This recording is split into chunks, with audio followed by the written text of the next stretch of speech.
The horror movie Beelzebub, and I am very glad to be with you today to talk about how we represented social groups in our movie.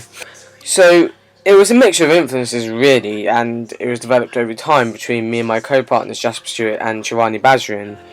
And for me personally, I think the story of the film really came from my experience of horror movies. Something that I've always took from them is they always have something to say about society, and there's a subtext of society within the horror genre.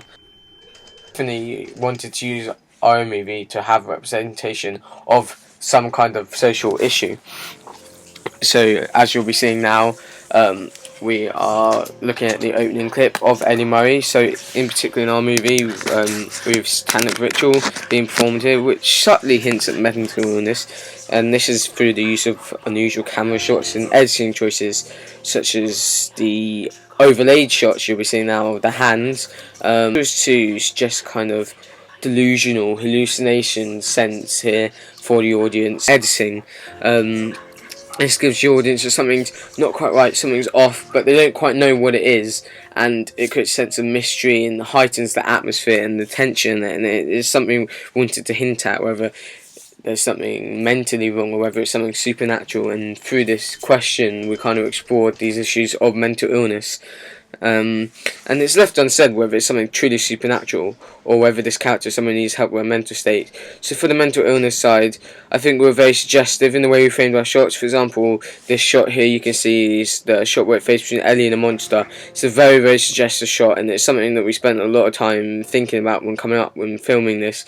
I think that for the film it's very important to have these suggestive shots because it leaves it open for the audience to have their own interpretation, and I think it's very important for directors to realise that the audience's imagination is always going to be more horrifying and terrifying and scary than anything anyone could come up with, and you have to work with the audience and their imagination and sometimes leave things unsaid to create this atmosphere and heighten the tension and the scariness and the fear that the audience may be feeling, and it adds to the sense of supernatural in our movie. And there's a common trope in horror where a human monster is in some ways scarier than the supernatural, because the supernatural, there's kind of a distance between the audience and the film, because it is fairly realistic, but it's not an everyday occurrence, let's say, whereas a serial killer could be anyone, could be hiding in plain sight.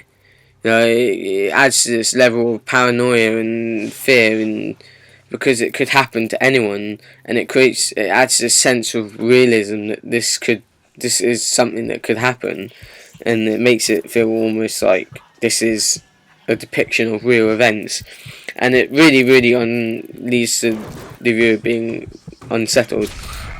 Another particular use of this you'll be seeing now is the way the camera moves slowly through the corridors, and this is very clearly suggestive of something being wrong, because this is not a normal movement.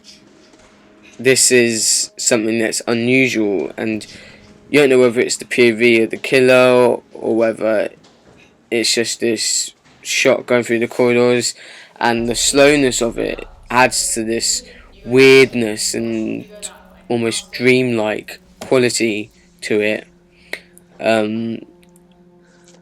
And it's something that we've very much indulged in and wanted the audience to feel, and it adds to this sense that something's not right. Could it be mental illness? Could it be supernatural? You know, and in our movie,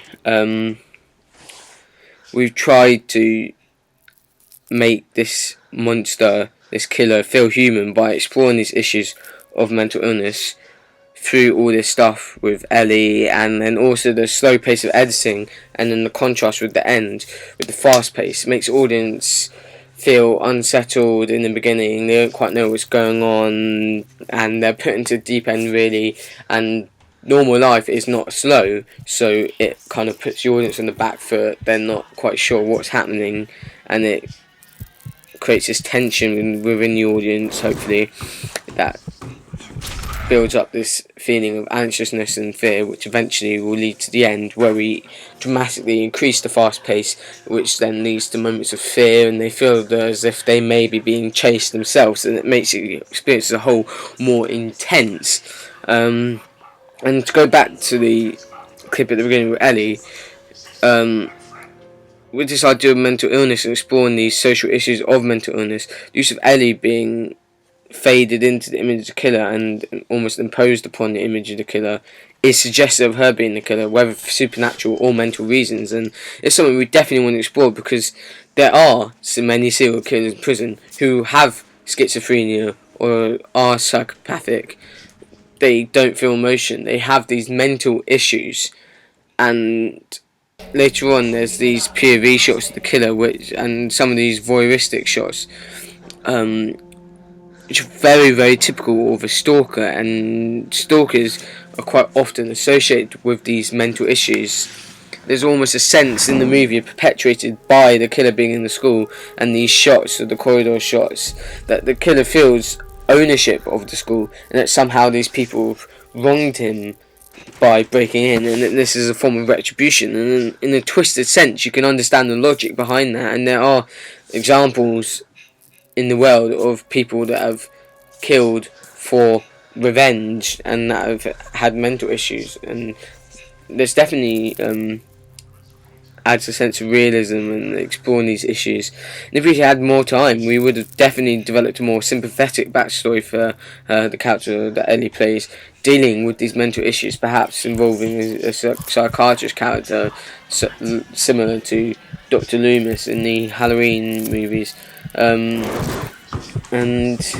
it's all this editing and manipulation of the use of camera which implies certain things to the audience about these issues, and it's all about manipulating the audience emotions as well through the manipulation of the different aspects of the movie, and it creates a sense of fear and nervousness, and again this sense of realism.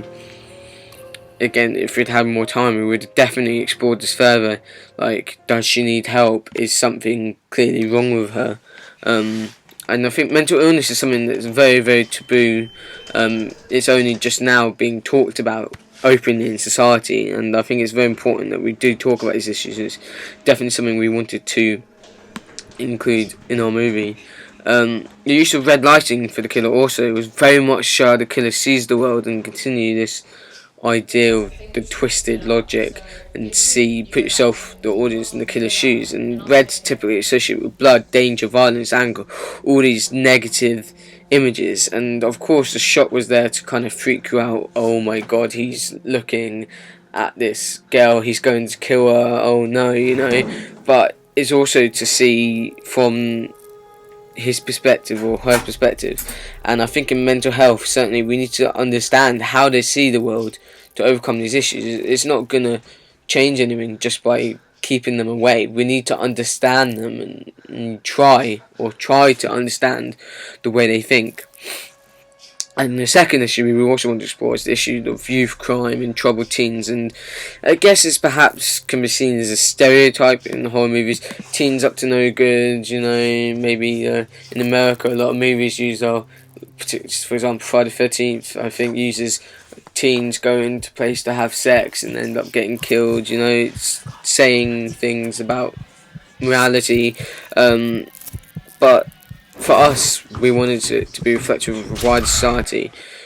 We know that in certain places in the UK and around the world, and particularly London, kids are getting involved in negative things such as knife crime, they're getting involved in gangs, and it may be negative, but it's something we wanted to represent. And again, like mental illness, it is sort of a taboo subject, and just ignoring it isn't going to do anything. We need to be talking about it, we need to be doing things to change the way people see this and to help them, and this is our little way of trying to talk about this.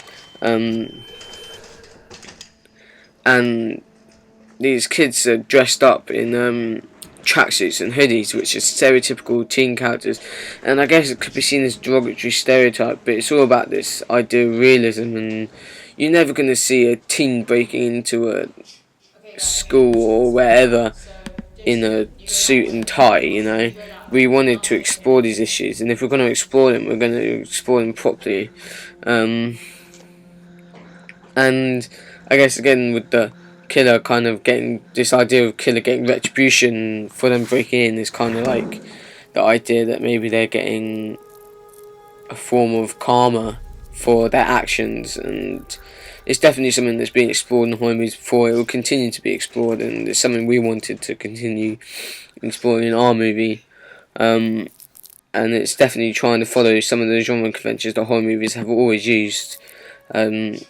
So yeah, that's how we came up with the idea and how we represented social groups in our movie.